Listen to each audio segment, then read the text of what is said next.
there's just some plans announced for the Drug Mart Plaza where that's going to be refurbished. We've had a lot of new restaurants open up. I want to say about a half dozen restaurants in the last year, and we've got 3 or 4 more that'll probably open by the springtime. And that's particularly important because this is a terrible economy. It's very hard to get financing to do anything. And part of our economic strategy, actually I kind of referred to it, when I was talking about these other plans, there used to be an attitude, I think, in the city that if the city was going to move forward economically, it was going to be because there was going to be one big project that was going to be so successful it was going to lift the whole city out. And that's a risky strategy. And cities that have followed that strategy, it's kind of all or nothing. And you saw what happened when we put all our eggs in the basket of the West End project. It basically tied up development efforts for 2 years in the city, and then it didn't happen anyway. We've kind of, especially in this economy, it's difficult to do those giant projects anyway. We try to have small successes, and we've been pretty successful. We've actually added manufacturing jobs in Lakewood in the last couple of years, which is very unusual. But we found, for instance, the old Lake Erie Screw building. When Lake Erie Screw left there, almost everybody, myself included, by the way, believed that it was going to be an empty husk, and there wasn't going to be, it was just going to be wasteland there. There's actually more people working there now than when Lake Erie Screw was there in the last couple of years.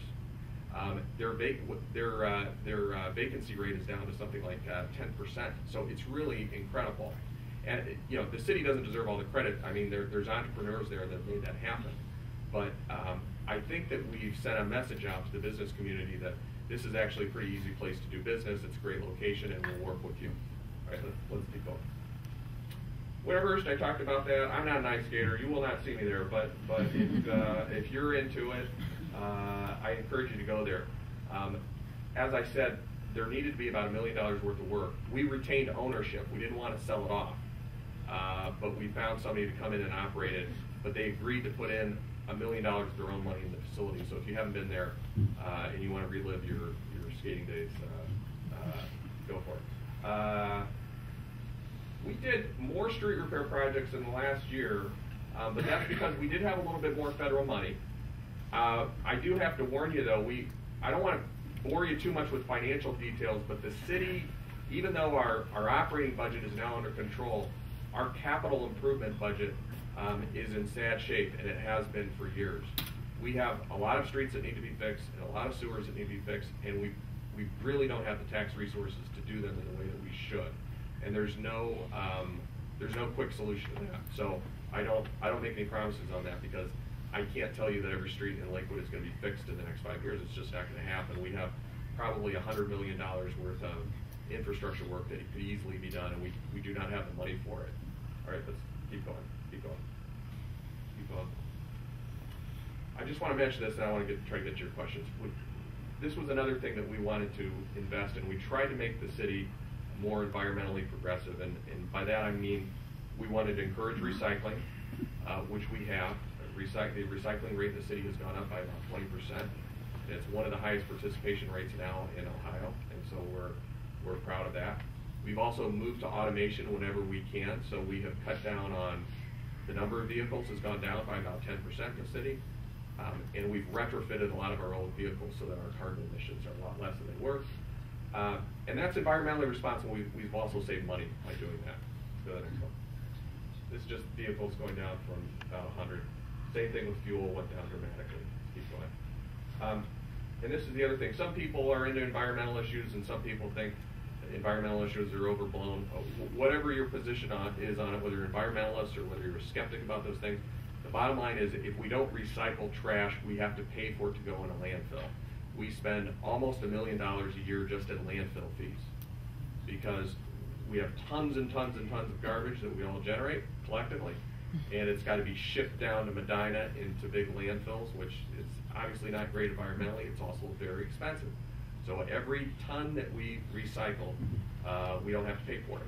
Now, when the recycling market was good, we were actually getting paid for our recycling. Right now, because of one of the ripple effects of the economy being in the dumps is that the recycling market has really fallen apart, but we still save money because we don't have to put as much in a landfill. Right.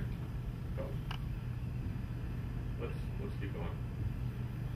I just want to mention this briefly. We also have a citywide wellness project that we've been promoting, and we're just trying to promote healthy lifestyles and responsible diet and exercise and so forth. We've been working with Lakewood Hospital and Lakewood Schools and a citizens organization called Live Well Lakewood, and they put on some great programming. So if you check the city's website and some materials that are coming out, when do they have? They have a big event coming out, don't they? Yeah, When is it? Oh, it's right there. There it is. So Saturday, February 27th at Lakewood High School. It's called Eat Well Lakewood, and we had one of these last year, kind of similar, where we had some folks from the Cleveland Clinic do a presentation, and we had over 1,000 people there. So they're very well attended. And it's not a big expense for the city, but I think it's something we should promote. All right, go on. I think this is the last slide, I promise. We try to do some things differently just about day-to-day operations, the way the city operates. One is that we wanted to promote integrity in government. And we started this, by the way, before all the county corruption scandals. I want to point that out. So even before they started getting in trouble, we tried to have internal protocols about how do we try to do business in an ethical way, and how do we promote integrity. And there's a number of ways we do that. First of all, we do random audits on a rolling basis on both property and cash and kind of our internal procedures, so that our finance department is always kind of looking for compliance. That's important, because if you get sloppy with those things, it just is an invitation to fraud.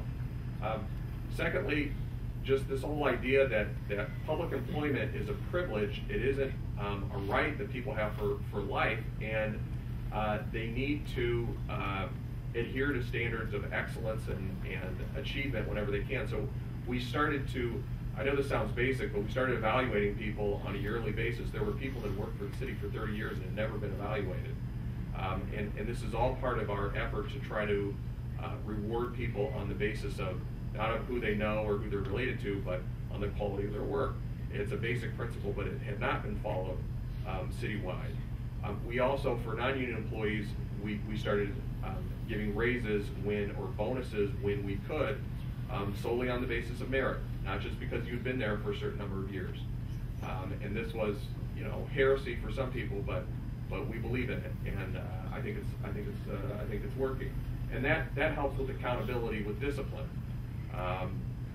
We do discipline for misconduct, and we take it seriously. And I won't go into the specifics, but there have been numerous times, unfortunately, where we've had to do that. But I think we've sent a very clear message that we just don't tolerate misconduct.